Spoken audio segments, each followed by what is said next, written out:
Alyssa sat at a computer in her middle school's media center and read Val's blog post. Poor Val was having a pretty tough time with her stepsister. Val didn't even like hanging around LaToya at her dad's house on weekends. Now she was stuck there 24/7 until her mom came home.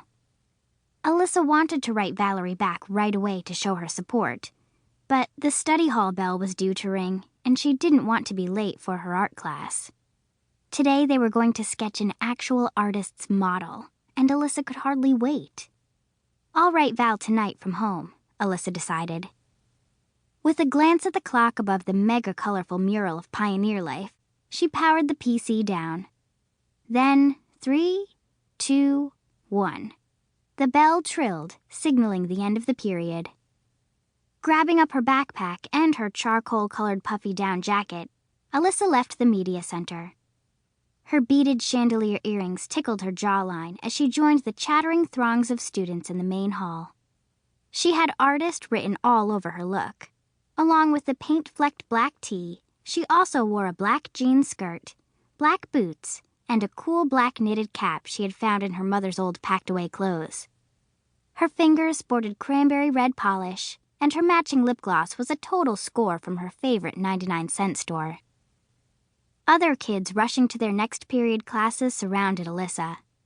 Up ahead, Becca and Rose, her art class BFFs, zoomed into the art room. Alyssa dodged around some pokey boys and dashed in after them. As she crossed the threshold, she skidded to a halt. Wow. A statuesque young woman was perched on a stool next to Mr. Prescott's wreckage of a desk. She was dressed in monochromatic indigo, a navy blue boat neck sweater, and a pair of dark blue jeans, and her profile was very distinct. High forehead, ski slope nose, a little overbite, and a pronounced jawline. Her neck was as long as a giraffe's practically. Alyssa assumed she was their model. All in all, she was an art student's dream model, dramatic and exotic looking. Sweet! Alyssa entered her sanctuary. The art room was her favorite place in the entire world. The walls were covered with student artwork, intermingled with prints by some of the greats. Degas, Cézanne, O'Keeffe, and the Tar Beach illustrations of Faith Ringgold. She inhaled the scent of creativity, a mixture of oil crayons, chalk, oil paints, and clay dust. She said her hellos to Becca and Rose as she took her chair across from them.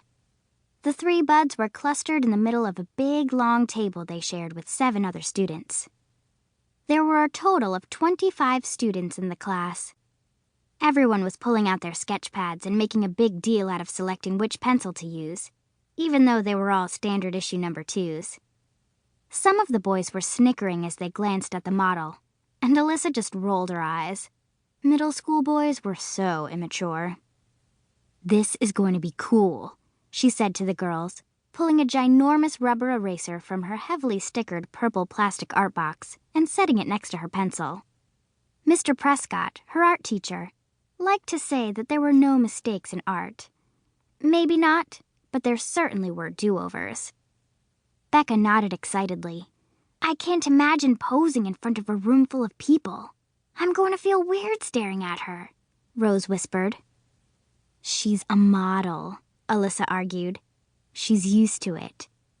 "I would hate it," Rose insisted. "That's why you're not a model," Becca said.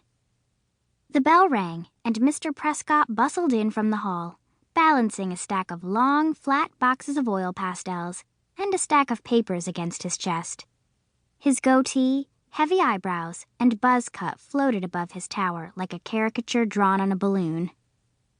"Good morning, mes artistes," he said, as he plopped everything down on his very messy desk. Alyssa wondered if it was true that there was an entire 3-year-old pizza on the bottom layer of sketches, canvases, memos, posable wooden figurines, unopened paint cans, and art books. That was the rumor.